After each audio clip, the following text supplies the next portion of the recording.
నిబద్ధతతో పనిచేస్తే ఏ రంగంలోనైనా విజయం సాధించవచ్చని నమ్మే వ్యక్తి ఆయన. ఉన్నత చదువులు చదివినటువంటి ఆయన కడప ప్రాంతంలో ఎంతో మంది విద్యార్థులకు ఉన్నత ప్రమాణాలతో కూడిన విద్యను అందించి వారి బంగారు భవిష్యత్తును కల్పించారు. అంతేకాకుండా ప్రైవేటు విద్యా సంస్థల సంఘానికి జిల్లా రాష్ట్ర స్థాయిలో పనిచేసినటువంటి ఆయన రాజకీయ వేదికపై కూడా తన అదృష్టాన్ని పరీక్షించుకోవాలనుకున్నారు. మొదటి ప్రయత్నంలోనే విజయం సాధించి అబ్బురపరిచారు. ఆయన ఎవరో కాదు, పశ్చిమ Rayalaseema teachers MLC MV Ramachandra Reddy. ఆయన మనతో ఉన్నారు. మరిన్ని వివరాలు ఆయన అడిగి తెలుసుకుందాం. సార్ నమస్కారం. నమస్తే అండి. సార్, ఏంటి మీరు ఒక గ్రాడ్యుయేట్ చదివి ఒక పీజీ చదివినటువంటి వ్యక్తిగా విద్యారంగంలో తర్వాత రాజకీయ రంగం మీ ప్రస్థానం ఎలా సాగింది? మొదటిగా సార్ మీ బాల్యం విద్యాభ్యాసం ఏ విధంగా సాగింది? నా చిన్నతనంలో అంతా కూడా ఒక పల్లెటూరు వాతావరణంలో నేను పెరగడం జరిగింది. మా ఫాదర్ ఒక టీచర్. ఆ టీచర్ అయినప్పుడు ఇప్పుడు అన్నమయ్య జిల్లాలో ఉన్న పుల్లంపేట మండలంలో తెప్పాయిపల్లి అనేటటువంటి గ్రామంలో నా ప్రాథమిక విద్యాభ్యాసం అంతా కూడా అక్కడ చదివింది. తర్వాత ఆ ఊరికి దగ్గరగా ఉన్నటువంటి రాజంపేటలో హై స్కూల్ చదవడము మరియు ఇంటర్మీడియట్ కూడా అంతా అయిపోయడం జరిగింది. తర్వాత అక్కడి నుంచి సరాసరి డిగ్రీ కావచ్చు, పీజీ కావచ్చు, తర్వాత బిఈడి కావచ్చు, అన్ని కూడా కడపలో ఇక్కడ ఉండి చేయడం జరిగింది. అప్పటి నుంచి మీదంతా ప్రస్థానం కడప. అప్పటి నుంచి ఇంకా దాదాపు డిగ్రీ నుంచి ఇక్కడే ప్రస్థానం అంతా. మా బంధువు మా చిన్నాన్న గారు ఇక్కడే స్థిర నివాసం ఉండడం వలన ఆయన దగ్గర ఉండి నేను అంతా పెరగడం జరిగింది. ఆ తర్వాత అలా అలా కడపలో పూర్తి కాలము స్థిరపడి ఇక్కడే ఉండడం జరిగింది. సార్, మీరు ఫైనల్ గా అంటే మీ ఎడ్యుకేషన్ క్వాలిఫికేషన్ ఏంటి? తర్వాత మీరు స్కూల్ స్థాపించాలన్నటువంటి ఆలోచన అంటే 1992 అంటే అప్పట్లో ప్రైవేటు విద్యా సంస్థలు చాలా అంటే చాలా తక్కువ. ఆ సమయంలో విద్యారంగంలోకి వస్తే మనం రాణిస్తాము అనే ఒక నమ్మకం మీకు ఎలా కలిగింది? ఎంఏ బిఈడి నాది అయిపోయిన తర్వాత నేను లెప్రసీ డాక్టర్ కోర్సు కూడా నేను చేయడం జరిగింది. సరే, ఒక ఉపాధ్యాయునిగా కానీ లేకపోతే లెప్రసీ డాక్టర్ గా కానీ స్థిరపడదామనేటటువంటి ఉద్దేశంతో ఒక 2-3 సంవత్సరాలు ప్రయత్నం అయితే కొనసాగించడం జరిగింది. ఆ ప్రయత్నంలో అప్పుడున్నటువంటి సిచ్యువేషన్ ప్రభావం వల్ల ఉద్యోగాలు టైట్ గా ఉండడంతో నేను కూడా ప్రైవేటు విద్యారంగం వైపు వస్తే ఎలా ఉంటుందని ఒక స్నేహితుని దగ్గర ట్యుటోరియల్ తో భాగస్వామ్యం కావడం జరిగింది. ఆ తర్వాత 91-92లో స్వతహాగా వెనుకబడిన ప్రాంతమైనటువంటి ఐటీఐ సర్కిల్ అక్కాయిపల్లి చుమ్మయ్యపేటకు బార్డర్ గా ఉంటుంది. అది అక్కడ ఒక విద్యా సంస్థ నెలకొల్పితే బాగుంటుంది అనేటటువంటి ఉద్దేశంతో సాయిబాబా ట్యుటోరియల్స్ అని మొట్టమొదట నేను ప్రారంభించాను. ఆ తర్వాత వెంటనే దాన్ని ఇంగ్లీష్ మీడియం స్కూల్ గా అదే సంవత్సరం దాన్ని అవతరిస్తే స్టార్టింగ్ ఇయర్ లోనే నాకు 92లోనే ఒక 100 మంది విద్యార్థులు రావడం జరిగింది. కాలక్రమేణా ఆ ట్యూటోరియల్ ను క్లోజ్ చేసి స్కూల్ ను ఎస్టాబ్లిష్మెంట్ చేసుకుంటా బాగా పోవడం జరిగింది. అక్కడే అంటే బిల్డింగ్స్ కానీ లేకపోతే ఓన్ బిల్డింగ్స్ అన్ని కూడా అక్కడే కట్టడం జరిగింది. తర్వాత 2006 సంవత్సరంలో బిఎస్సి నర్సింగ్ కాలేజీ తీసుకురావడం, తర్వాత 2010 సంవత్సరంలో బిఈడి కాలేజీలు తీసుకురావడం, ఈ విధంగా క్రమేణా స్కూల్ కూడా బాగా అభివృద్ధి చెందడము. ఈరోజు కడప పట్టణంలో ఐటీఐ సర్కిల్ దగ్గర దాదాపు 1.5 విస్తీర్ణంలో దాదాపు 7 బ్లాక్స్ తో సాయిబాబా విద్యా సంస్థలు అనేటివి నడుస్తున్నవి. కష్టపడి అనేటటువంటి దాన్ని నేను బాగా నమ్ముతాను. ఎందుకంటే నేను చిన్నప్పటి నుంచి కూడా కష్టపడి స్వయంగా అన్ని కూడా చూసినటువంటి వాడిని. ఆ విధానంలో ముందుకు పోవడం వల్ల సక్సెస్ అనేది బాగా లభించింది నాకు. సార్, సాయిబాబా విద్యా సంస్థలు అంటే ఈ రోజు ఒక బ్రాండ్. సార్, అక్కడ స్కూల్స్ గానీ కాలేజెస్ లో గానీ మనకు ఫెసిలిటీస్ ఎలా ఉంటాయి? విద్యా విధానం ఎలా ఉంటుంది? కొద్దిగా మేము నవీన టెక్నాలజీకి అనుగుణంగా ఎప్పుడు కూడా నేను సంస్థను ముందుకు తీసుకుపోతూ ఉంటాను. నాకు 2 పిల్లలు ఉన్నారు. అంటే 2 పిల్లల్లో అమ్మాయి అబ్బాయి. అమ్మాయి వచ్చేసి ఆల్రెడీ మ్యారీడ్ ఒక 5 years క్రితమే. అమ్మాయి వచ్చేసి ఐఆర్ఎస్ ఆఫీసర్ అల్లుడు సికింద్రాబాద్ లో ఉంటారు. అబ్బాయి యుఎస్ఏ లో చదువుతున్నప్పుడు పూర్తయిన తర్వాత ఇక్కడికి రమ్మని చెప్పి ఇప్పటికి అతనికి అన్ని బాధ్యతలు కూడా చెప్పాను. నేను ఎంత టెక్నాలజీలో గతంలో ఎంత బాగా రన్ చేశానో నాకన్నా ఆయన ఇంకా బాగా రన్ చేస్తున్నాడు. నవీన టెక్నాలజీకి అనుగుణంగా పాఠశాలను బాగా తీసుకుపోవడం జరుగుతున్నది. పేరెంట్స్ మెచ్చే విధంగా నచ్చే విధంగా విద్యార్థులను తీర్చిదిద్దడం కూడా జరుగుతున్నది. అందువల్లనే సాయిబాబా విద్యా సంస్థలు అంటే ఒక బ్రాండ్ గా ఈ రోజు పట్టణంలో అక్కడికి పోతే చదువు బాగా వస్తుంది అనేటటువంటి నమ్మకం తల్లిదండ్రుల్లో ఉంది. అలాగే కొన్ని వేల విద్యార్థులను మేము బయటకు పంపించినాము. సాఫ్ట్వేర్ రంగంలో కావచ్చు, తర్వాత గవర్నమెంట్ ఎంప్లాయీస్ గా కావచ్చు, అనేక రంగాల్లో ఈ రోజు మా పిల్లలంతా కూడా బాగా అభివృద్ధి చెంది ఉన్నారు. వాళ్ళ పిల్లలు ఇప్పుడు మా పాఠశాలకు 2వ తరం 3వ తరం కూడా రావడం జరుగుతూ ఉన్నది. సార్, విద్యా సంస్థల బాధ్యతలు మీ కుమారుడికి అప్పచెప్పిన తర్వాత మీరు ముందుగా నాయకత్వ లక్షణాలంటే మీరు ప్రైవేట్ విద్యా సంస్థల సంఘంలో మీరు జిల్లా రాష్ట్ర స్థాయి వరకు సార్ ఎలా పనిచేశారు, మీకు ఆ అవకాశాలు ఎలా వచ్చాయి? విద్యార్థి దశ నుంచి కూడా నాయకత్వ బాధ్యతలు అంటే నేను ఇంటర్మీడియట్ లో కావచ్చు, డిగ్రీలో కావచ్చు, మా ఫ్రెండ్స్ ను అక్కడ స్థానికంగా ఎలక్షన్ లో నిలబెట్టడం కావచ్చు, లేకపోతే నేను పీపుల్ లీడర్ గా ఉండడం కావచ్చు, ఇవన్నీ కూడా నాకు అప్పటి నుంచే కొంత అలవాటు ఉండింది. తర్వాత నేను పాఠశాల ప్రారంభించిన ఒక 2-3 ఏళ్ల తర్వాత ఈ ఒక ప్రైవేట్ అసోసియేషన్ అనేది, అపుస్మా అసోసియేషన్ అనేది ఏర్పడింది. అప్పుడు జిల్లా స్థాయిలో సెక్రటరీగా, తర్వాత ప్రెసిడెంట్ గా దాదాపు 15 సంవత్సరాల వరకు చేయడం జరిగింది. ఆ తర్వాత నేను చేసేటటువంటి పని విధానాన్ని బట్టి కూడా రాష్ట్ర స్థాయిలో కూడా 2 సార్లు అపుస్మా అధ్యక్షునిగా పనిచేయడం జరిగింది. నేను చేసిన కాలంలో దాదాపు ప్రైవేట్ పాఠశాలల సమస్యలు కావచ్చు, లేకపోతే యాజమాన్య సమస్యలు కావచ్చు, విద్యార్థులను ఏ విధంగా డెవలప్ చేయాలనేటటువంటి సమిష్టి నిర్ణయాలు కావచ్చు, ఇవన్నీ తీసుకోవడం వల్ల అందరికి 10 మందికి నేను ఉపయోగపడేటటువంటి పనులు చేయడం వల్ల ఆటోమేటిక్ గా నేను ఒక లీడర్ గా ఎదగడం జరిగింది. సార్, ప్రైవేట్ విద్యా సంస్థలు అంటే ఒక అపోహ ఉంది ఈ రోటికి కూడా. వాళ్ళు వేలకు వేలు ఫీజులు రాబడతారు, ఫెసిలిటీస్ బాగుండవు, బట్టి విధానం ఉంటది, ఇవన్నీ అంటే మీరు ఈ విద్యా సంస్థలకు వివిధ దశల్లో నాయకత్వం వహించిన వ్యక్తిగా ఈ అపోహలన్నిటికీ ఏం చెప్తారు సార్? తప్పండి, ఇది ప్రైవేట్ విద్యా సంస్థలు ఈ రోజు మీరు చూడండి, ఒకప్పుడు 48% తర్వాత 50% గా ఉన్నటువంటి 48% ప్రైవేట్ విద్యా సంస్థలు జరిగితే 50% అబౌవ్ గవర్నమెంట్ విద్యా సంస్థలు చదువుతున్నారు. ఈ రోజు చూడండి 56% ఇంచుమించు ప్రైవేట్ విద్యా సంస్థల్లో పిల్లలు చదువుతున్నారు, మిగతా పర్సెంటేజ్ గవర్నమెంట్ విద్యా సంస్థల్లో చదువుతున్నారు. అంటే ఒక విధానం ఏమిటంటే ప్రైవేట్ విద్యా సంస్థలన్నీ కూడా బాగా కష్టపడి చదువు చెప్తున్నాయి. అంత మాత్రం నేను గవర్నమెంట్ విద్యా సంస్థలు కష్టపడలేదని చెప్పడం లేదు. కొన్ని విధి విధానాల వల్ల, అక్కడ ఉండేటటువంటి లోపాల వల్ల కావచ్చు, అక్కడ ఉండేటటువంటి ఫెసిలిటీస్ తక్కువ ఉండడం వల్ల కావచ్చు, ఈ విధంగా ముందుకు పోతున్నాయి. 2 విద్యా సంస్థలు కూడా, గవర్నమెంట్ విద్యా సంస్థలు కానీ ప్రైవేట్ విద్యా సంస్థలు కానీ బాగుండాలనే నేను కోరుకుంటాను. అందరూ కూడా అక్కడ చదివే పిల్లలు కానీ ఇక్కడ చదివే పిల్లలు కానీ మంచిగా రాణించాలనేదే నా ఉద్దేశం. సార్, మీరు విద్యా సంస్థల నాయకుడిగా ఎదుగుతున్న ప్రయత్నంలో రాజకీయాల వైపు రావాలన్న ఆలోచన ఎప్పుడు కలిగింది? దానికి పునాది ఏంటి? నేను ఎప్పుడు కూడా ఈ రాజకీయాలకి అంటే నాకు గత 30 ఏళ్ల నుంచి కూడా నాకు రాజకీయాలకు కొంత అనుబంధం అనేది ఉంది. అక్కాయిపల్లి ప్రాంతంలో దాదాపు 30 సంవత్సరాల క్రితమే మా బామర్దిని, నేను ఇండైరెక్ట్ గా ఉంటూ మా బామర్దిని ఒక ఎంపీటీసీగా నిలబెట్టడం, గెలిపించడము, తర్వాత కార్పొరేటర్ గా గెలిపించడము, తర్వాత ఒకసారి కోఆప్షన్ మేనేజర్ గా ఉండడము, తర్వాత ఇప్పుడు కూడా మా మిస్సెస్ ను అక్కడ కార్పొరేటర్ గా ఏకగ్రీవంగా ఎన్నిక చేయడం, ఈ విధంగా ఆ ప్రాంత ప్రజలతో నాకు, ఐటీ ప్రాంత ప్రజలు, అక్కాయిపల్లి ప్రాంతాలతో బాగా అవినాభావ సంబంధం ఉంది.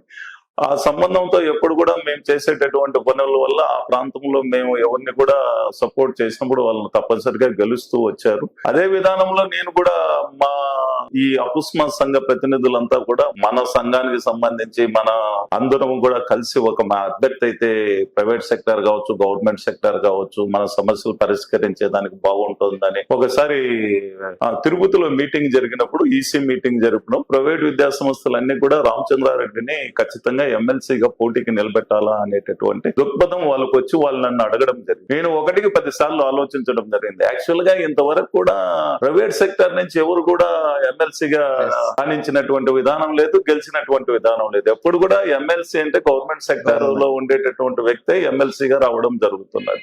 ఆ రోజు వాళ్ళందరూ ఒత్తిడితో సరే అన్ని అనుకూలిస్తే తప్పనిసరిగా మనం పోటీ చేస్తాము, పోటీ చేసిన తర్వాత ఎన్నిక రాకూడదు మనం అని వాళ్లకు చెప్పడం జరిగింది. కాలక్రమేణా తొందరలోనే ఎలక్షన్ రావడం, నేను అప్పుడు ఉన్నటువంటి ఇప్పుడు ప్రతిపక్ష నాయకుడు, అప్పుడు ముఖ్యమంత్రి జగన్మోహన్ రెడ్డి గారు కూడా సపోర్ట్ అడగడము, నేను ఆయన దానికి అంగీకరించడము, అలా నేను ఎమ్మెల్సీగా రంగప్రవేశం చేసి చాలా కష్టపడి నాకు ఉండేటటువంటి నెట్వర్క్ అంతా 3 ఉమ్మడి జిల్లాల్లో కూడా నెట్వర్క్ పెట్టుకొని అనేక ఉపాధ్యాయ సంఘాలతో కూడా మద్దతు తీసుకొని, అప్పుడున్నటువంటి పరిస్థితులు కొద్దిగా ప్రభుత్వానికి వ్యతిరేకంగా ఉపాధ్యాయులు ఉన్నప్పటికీ కూడా వాళ్ళందరినీ కూడా మలుచుకొని ప్రభుత్వానికి దగ్గర చేస్తాను మీ నమ్మక అని నేను వాళ్ళందరూ కూడా నమ్మకం కలిగించి ఆ రోజు గెలవడం జరిగింది. సార్, టీచర్స్ ఎమ్మెల్సీ అంటే ప్రభుత్వ ఉపాధ్యాయులే ఓటర్లుగా ఉండేవాళ్ళు.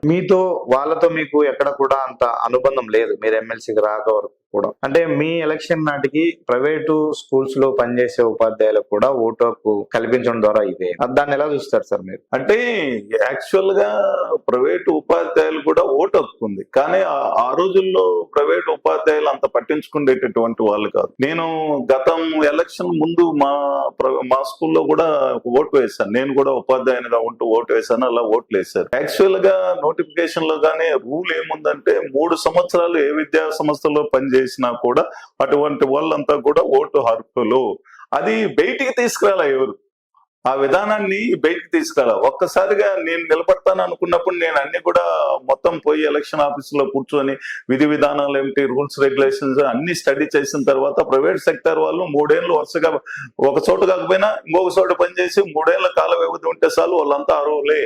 అది డిఓ గారు గుర్తించాలన్నమాట. హెడ్ మాస్టర్ సైన్ చేస్తే డిఓ గారు గుర్తించాలి అనేటటువంటి దాన్ని నేను వెలికి తీసి అందరికి కూడా బాగా ఎస్టాబ్లిష్మెంట్ చేసి అన్ని స్కూల్స్ ను కూడా అర్హులైనటువంటి ఓటర్లందరినీ కూడా ఎక్కించడం జరిగింది. ఆ విధంగా కూడా సక్సెస్ఫుల్ గా ఓటర్లుగా అందరూ కూడా నమోదు. సార్, ముఖ్యంగా ప్రైవేటు విద్యా సంస్థలు నడిపే వాళ్లకు ప్రభుత్వ టీచర్ల మీద ఒక రకమైన భావన, వీళ్ళు ఇంత జీతాలు తీసుకుంటారు, సరిగ్గా విద్యార్థులకు చెప్పరు, మా దగ్గర గొప్ప విద్యను అందిస్తామనే ఒక అభిప్రాయం ఉంటది. ఇలాంటి అభిప్రాయంలో ఒక ప్రైవేట్ సెక్టర్ నుంచి వచ్చినటువంటి, అందులో విద్యా సంస్థ అధినేతకు వచ్చినటువంటి మిమ్మల్ని ప్రభుత్వ ఉపాధ్యాయులు ఎలా రిసీవ్ చేసుకున్నారు సార్ అప్పుడు? అంటే ఒకటి, ఈ ప్రభుత్వ ఉపాధ్యాయులను మనం తప్పు పట్టకూడదు. ఎందుకంటే ఈ రోజు అనేక మంది ప్రభుత్వ ఉపాధ్యాయులు చదువు చెప్తేనే ఈ రోజు ఐఏఎస్లుగా ఐపీఎస్లుగా చాలా ఉన్నత స్థానాల్లో ఉన్నారు.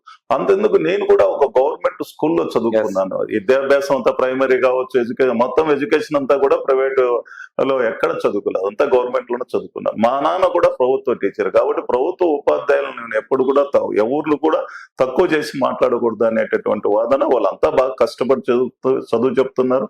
వాళ్ళు చెప్పిన దాని వల్లనే ఈ విధంగా పిల్లలందరూ కూడా తయారవుతున్నారు. సార్, మీ ఎలక్షన్ క్యాంపెయిన్ లో మీకు ఎదురైనటువంటి అనుభవాలు కానీ, ఎందుకంటే అప్పుడు చాలా విస్టేజియస్ గా జరిగింది, మీకు అధికార పార్టీ మద్దతు ఇచ్చినప్పటికీ అదొక ఎలక్షన్ కత్తి మీద సాంలాగా మారింది. మీరు ప్రైవేట్ సెక్టర్ నుంచి రావడం, ఫస్ట్ టైం రావడం, అందులో ఇటువైపు బలమైనటువంటి అభ్యర్థులు మీకు ఉండడం, మీ అనుభవాన్ని చెప్పండి సార్. ఎమ్మెల్సీ ఎలక్షన్స్ లో మీరు అడిగింది వాస్తవమే. తప్పనిసరిగా ఆ రోజు ప్రత్యర్థులు కూడా చాలా గట్టిగా ఉన్నారు.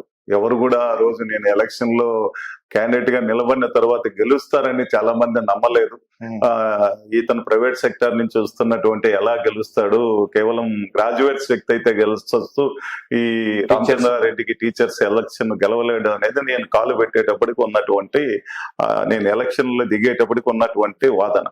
తర్వాత నేను ఎలక్షన్ లో దిగిన తర్వాత రోజు రోజుకు ఒక 6 నెలల ముందు దిగిన తర్వాత ఒక 3 నెలల సెటప్ మార్చేశాను. నేను పూర్తిగా మార్చేసి రామచంద్రారెడ్డి చాలా బలమైన క్యాండిడేట్ అనే విధంగా నేను ప్రచారం చేశాను. ఆ విధంగా విస్తృతంగా అన్ని స్కూల్స్, గవర్నమెంట్ స్కూల్స్ కావచ్చు, ప్రైవేట్ స్కూల్స్ కావచ్చు, చాలా విస్తృతంగా పర్యటించిన తర్వాత ఇంకా 4 నెలలకు వచ్చేందుకు రామచంద్రారెడ్డి ముందంజలో ఉన్నాడు అనేటటువంటి ఆ స్థాయికి ఎలక్షన్ ను నేను తీసుకొచ్చాను. కాబట్టి శ్రేయోభిలాషులు అయితేనేమి, మా సంఘాలన్నీ అయితేమి, నాతో పాటు చాలా కష్టపడ్డారు. నా స్నేహితులు కావచ్చు, సంఘ నాయకులు కావచ్చు, బంధువులు కావచ్చు, అందరూ కూడా నాతో పాటు చాలా కష్టపడ్డారు. రామచంద్రారెడ్డిని ఒకసారి ఎమ్మెల్సీగా చూడాలని నాకన్నా మా ఇళ్లలో సంఘ నాయకుల్లో కావచ్చు, మా ప్రైవేట్ సెక్టార్ వాళ్ళలో కావచ్చు, అందరిలో బలమైనటువంటి కోరిక వాళ్ళల్లో కూడా ఉండదాని వల్లే నేను ఆ రోజు కష్టపడి విజయం సాధించడం జరిగింది. సార్, అందరూ మీకోసం అంత కష్టపడి గెలిపించారు. రామచంద్రారెడ్డి టీచర్స్ ఎమ్మెల్సీగా టీచర్ల సంక్షేమానికి ఏం చేశారంటే ఏం చెప్తారు? అంటే గతంలో నేను ఎమ్మెల్సీగా గెలిచినప్పటికీ ఈ ప్రభుత్వానికి ఉపాధ్యాయులకు కొంత గ్యాప్ అనేది వచ్చింది. ఆ గ్యాప్ తగ్గించి నేను ప్రైవేటు సెక్టర్ కావచ్చు, గవర్నమెంట్ సెక్టర్ కావచ్చు, అనేక సమస్యలు ఉన్నాయనేది గవర్నమెంట్ దృష్టికి తీసుకుపోయాను. అప్పుడే చాలా మంది ప్రభుత్వ తరఫున కాంట్రాక్ట్ గా పనిచేస్తున్నటువంటి ఉపాధ్యాయులకు అందరికి కూడా వేతనాలు పెంచమని ఎప్పటి నుంచో అడుగుతున్నారు. మేము ఎమ్మెల్సీ అయిన తర్వాత వాళ్ళందరికీ కూడా వివిధ రకాల్లో పనిచేసేటటువంటి వాళ్ళందరికీ కూడా వేతనాలు పెంచడం జరిగింది. అదేవిధంగా చాలా మందికి ప్రమోషన్లు లేక, చాలా ఏండ్లుగా ప్రమోషన్ లేక ఉపాధ్యాయులు, గవర్నమెంట్ ఉపాధ్యాయులు అంతా అడుగుతున్నారు. దాదాపు కొన్ని వేల మందికి హెచ్ఈలకు స్కూల్ అసిస్టెంట్ గా, స్కూల్ అసిస్టెంట్ హెడ్ మాస్టర్లుగా కొన్ని వేల మందిని ప్రమోషన్లు ఇప్పించడం జరిగింది. అదేవిధంగా ఈ కాంట్రాక్ట్ లెక్చరర్స్ కు వాళ్ళు పర్మిట్ చేయమని అడుగుతున్నారు. అది 11,000 మందిలో 3,000 మందిని పర్మిట్ చేస్తేనే ఎలక్షన్స్ రావడం, ఆ ప్రక్రియ కొంత ఆగిపోయింది. దాన్ని మళ్ళా మేము ఆ మిగతా వాళ్ళకు కూడా పర్మనెంట్ చేసి చూపించాల్సిన అవసరం ఇప్పుడు దాని మీద మీ పోరాటం గవర్నమెంట్ తో తప్పనిసరిగా పోరాడి వాళ్ళందరినీ కూడా ముందుకు తీసుకురావాలి. విద్యా వ్యవస్థలో సూపర్వైజింగ్ విధానంగా మరీ పటిష్టంగా ఉండాలనేటటువంటి ఉద్దేశంతో MEO1, MEO2 పోస్టులను కూడా మనము మంజూరు చేపించడం జరిగింది. అదేవిధంగా చైల్డ్ కేర్ లేవు ఆ రోజు తక్కువ 3 నెలల వ్యవధి ఉన్నది. దాన్ని 90 రోజులు 180 రోజులుగా చేసిందే కాకుండా మళ్ళీ ఆ లీవ్ని ఎప్పుడైనా వాళ్ళ సర్వీస్ లో వాడుకోవచ్చు అనేటటువంటిది తీసుకురావడం జరిగింది. విధంగా 1 కాదు 2 కాదు చాలా సమస్యలను నేను వాళ్ళు వ్యక్తిగత సమస్యలు కావచ్చు లేదా స్కూల్ సమస్యలు కావచ్చు అన్ని సమస్యలకు కూడా వాళ్ళను అన్ని రంగాల ఉపాధ్యాయులు అట్లా ఇప్పుడు గురుకులాలు కావచ్చు, గవర్నమెంట్ పాలిటెక్నికల్ కావచ్చు, లేకపోతే యూనివర్సిటీలు కావచ్చు, అదేవిధంగా మోడల్ స్కూల్ వాళ్ళు కూడా చాలా ఏళ్ళ నుంచి వాళ్ళ అపాయింట్మెంట్ అయిన నుంచి గవర్నమెంట్ 101K పద్దు కింద వాళ్ళకు శాలరీస్ పడలేదు. ఆ విధంగా 101 కింద శాలరీస్ పడాలని ఎప్పటి నుంచో వాళ్ళు అడుగుతున్నారు. అది కూడా వాళ్ళకి 101 కింద శాలరీస్ పడేట్టుగా చేయడం జరిగింది. ఈ విధంగా చాలా సమస్యలను మన చేతనైనంత వరకు వాళ్ళకి ట్రాన్స్ఫర్ల విషయంలో చాలా సహాయం చేశాము. అది గవర్నమెంట్ సెక్టర్ విషయంలో అయితే ఇంకా ప్రైవేట్ సెక్టర్ విషయంలో కూడా నన్ను బాగా నమ్ముకున్నటువంటి ప్రైవేట్ సెక్టర్ కూడా చాలా చేశాను. అప్పటికి 3 yearsకే రికగ్నిషన్ పీరియడ్ ఉండేది. 3 ఏళ్ళకు ఒకసారి రెన్యువల్ చేయించుకోవాలి. నేను గెలిచిన మొట్టమొదటి రోజే సీఎం తో గట్టిగా వాదించి 3 ఏళ్ళ నుంచి 8 ఏళ్ళకు దాన్ని జీవో కూడా తెప్పించి ఇవ్వడం జరిగింది. అదేవిధంగా నేను పనిచేసేటప్పుడు అపుస్మల్ లీడర్ గా పనిచేసేటప్పుడు ఫీజు రెగ్యులేటరీ కమిటీ పెట్టి ప్రతి స్కూల్ కూడా ఇంత ఫీజే తీసుకోవాలి, రూరల్ ఏరియాలో ఉన్న స్కూల్ ఎంత తీసుకోవాలి, అర్బన్ ఏరియాలో ఉన్న స్కూల్ ఎంత తీసుకోవాలని వాళ్ళు ఒక ఫీజు రెగ్యులేటరీ కమిటీ పెట్టడం జరిగింది. నేను దాన్ని పూర్తిగా వ్యతిరేకించడం జరిగింది. ఏమిటంటే ఇన్ఫ్రాస్ట్రక్చర్ ను బట్టి ఆ స్కూల్ యొక్క ఇన్ఫ్రాస్ట్రక్చర్ కావచ్చు, ఆ స్కూల్ యొక్క స్థితిగతులను కావచ్చు, జీవో నెంబర్ 1 లో వాళ్ళే ఫీజు నిర్ణయించుకునేటటువంటి అధికారం ఉంది. కాబట్టి ఆ అధికారాన్ని మనం కాలరాయొద్దని ఆ రోజు కోర్టుకు పోయి కూడా ఒక స్టేజ్ కూడా తెచ్చి స్కూల్స్ అన్నిటిని కూడా కాపాడడం జరిగింది. ఈ విధంగా ప్రైవేట్ సెక్టర్ లో 50 సంఖ్య కన్నా తక్కువ ఉండేటటువంటి స్కూల్ అన్నిటిని మూసేయాలా అనే కరోనా సమయంలో అన్నప్పుడు అది కూడా తప్పు అని కోర్టుకు పోయి మళ్ళీ ఒక స్టే తేవడం జరిగింది. ఈ విధంగా అనేక రంగాలుగా ప్రైవేట్ సెక్టర్ కావచ్చు, గవర్నమెంట్ సెక్టర్ కావచ్చు వచ్చినటువంటి సమస్యను వెంటనే వాళ్ళ స్కూల్ వైపు లేకపోతే వీళ్ళ దగ్గరికి రాకుండా అక్కడనే మనం విజయవాడలోనే కూర్చొని అన్ని సమస్యలకు కూడా పరిష్కారం చేయడం జరిగింది. ఇవే కాదు మళ్ళా సేవా రంగంలో కూడా మేము ఎక్కువ కృషి చేస్తాం. ప్రతి కరోనా సమయంలో సీఎం గారికి 50 లక్షలు ఇవ్వడము అసోసియేషన్ తరఫున. ఎప్పుడైనా తుఫాన్లు వచ్చినప్పుడు తుఫాను కావచ్చు లేకపోతే కేరళలో తుఫాన్లు వచ్చినప్పుడు ప్రతి సంవత్సరం కూడా వాళ్ళకు చేయూతనివ్వడము. నిన్న కూడా విజయవాడలో వరదలు వచ్చినప్పుడు కూడా సీఎం గారికి 75 లక్షల రూపాయలు ఇప్పుడు ఉండేటటువంటి చంద్రబాబు నాయుడు గారికి అసోసియేషన్ తరఫున 75 లక్షల రూపాయలు ఇవ్వడం జరిగింది. ఈ విధంగా ప్రతి దాంట్లో కూడా నేను మా వాళ్ళందరికీ ఏం చెప్తానంటే చదువు చెప్పడమే కాదు మనం చేతనైనంత సేవా దృక్పథం కూడా చేస్తాము. తర్వాత ఎక్కడైనా కూడా పిల్లలు ఇబ్బంది పడుతున్నారంటే అటువంటి పిల్లలకు మనం రాయితీ కూడా ఇవ్వాల్సిన అవసరం ఉంది. ఆ రాయితీ కూడా ఇవ్వమని మా వాళ్ళందరికీ కూడా నేను చెప్తూ ఉంటాను. సరే, గడిచిన ఎలక్షన్లలో సాధారణ ఎమ్మెల్సీ అసెంబ్లీ ఎలక్షన్స్ నాటికి ఉపాధ్యాయులందరూ కూడా అప్పుడున్నటువంటి ప్రభుత్వానికి వ్యతిరేకంగానే పనిచేశారు, కూటమి ప్రభుత్వం వైపే మొగ్గు చూపారు. ఇన్ని కార్యక్రమాలు వాళ్ళకి చేసి పెట్టిన తరుణంలో ఎందుకు వాళ్ళల్లో అంత వ్యతిరేకత వచ్చింది సార్? అప్పటి గవర్నమెంట్ జనరల్ గా ఉపాధ్యాయులు చాలా సున్నిత స్వభావం, అధికారుల వల్ల కొన్ని సమస్యలు ఎక్కువైనాయి.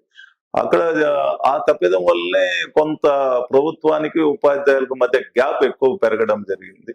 ఆ గ్యాప్ను మేము తగ్గించేదానికి చాలా బాగా ప్రయత్నించాం కానీ వాళ్ళు అదే రిసీవ్ చేసుకోలేకపోయినా తక్కువ వ్యవధి ఉంది కాబట్టి కాలక్రమేణా మార్పులు అనేటివి జరుగుతూ ఉంటాయి. అది సార్, కూటమి ప్రభుత్వం పైన అన్ని ఆశలు పెట్టుకుని అటువైపుగా మద్దతు ఇచ్చినటువంటి టీచర్లకు ఈ ప్రభుత్వంలో న్యాయం జరుగుతుందా సార్?